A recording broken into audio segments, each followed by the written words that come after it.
আজকে আমার রান্নাঘরে পটল ভাজা। আপনারা রান্নার রেসিপিটি দেখতে থাকুন আর আপনাদের খুব সুন্দর একটি ভূতের গল্প শোনাই। আজকের গল্পের নাম নিশির ডাক।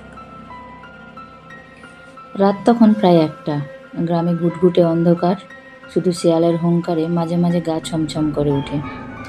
এমন সময় কুমারপাড়ার গ্রামের প্রান্তে অবস্থিত পুরনো দোতলা বাড়ি থেকে হঠাৎ এক অদ্ভুত আওয়াজ ভেসে এলো, আয় আয়। বাড়িটা বহুদিন ধরে পরিত্যক্ত। গ্রামের লোকেরা বলে ওখানে নাকি নিশির বাস। যারা সেই ডাক শুনে তারা আর ফিরে আসে না। কিন্তু সব কথা কি বিশ্বাস করা চলে? শহর থেকে আসা তরুণ লেখক অনিক এই গল্প শুনেই মুগ্ধ।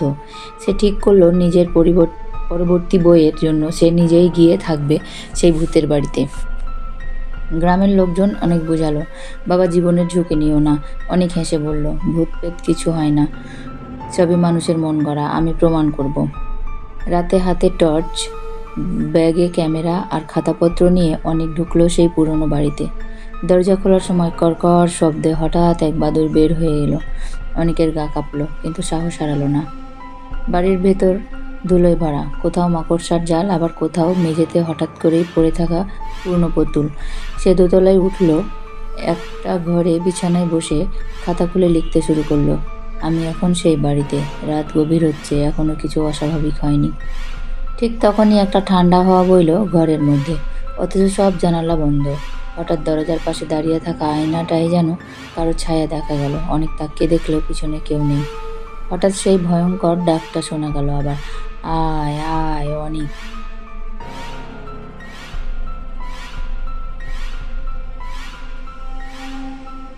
সে দম বন্ধ হয়ে গেল। নামটা কে জানে, ভয়ে গলা শুকিয়ে গেল। কিন্তু সে নিজেকে সামলিয়ে বলল, হ্যালুসিনেশন, ভয় পেয়ে যাচ্ছি হয়তো। কিন্তু তখন দরজা আপনা আপনি খুলে গেল। বাইরে কেউ নেই, শুধু একটা ছোট্ট মেয়ে দাঁড়িয়ে। সে ফিসফিস করে বলল, তুমি কেন এলে এখানে? অনেক চমকে উঠল, তুমি কি? এভাবে এখানে আসলে কি করে? মেয়েটি বলল, আমি এখানে থাকি অনেক বছর ধরে, কেউ আসে না, তুমি এলে, আমায় মুক্তি দাও। তারপর ধীরে ধীরে মিলিয়ে গেল মেয়েটি। শুধু খাটের পাশে পড়ে রইল একটি পুতুল, যেটার মুখে রক্তের দাগ।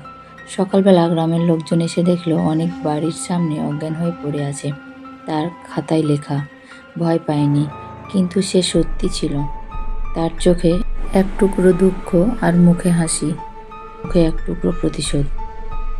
আজও কেউ সাহস করে না সেই বাড়ির কাছে যেতে, কারণ রাত হলে আবার শোনা যায় সেই ডাক, আয় আয়।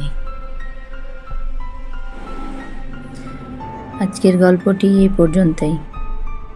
এমন নিত্য নতুন গল্প যদি পেতে চান তাহলে অবশ্যই ভিডিওটিতে লাইক, কমেন্ট এবং শেয়ার করবেন।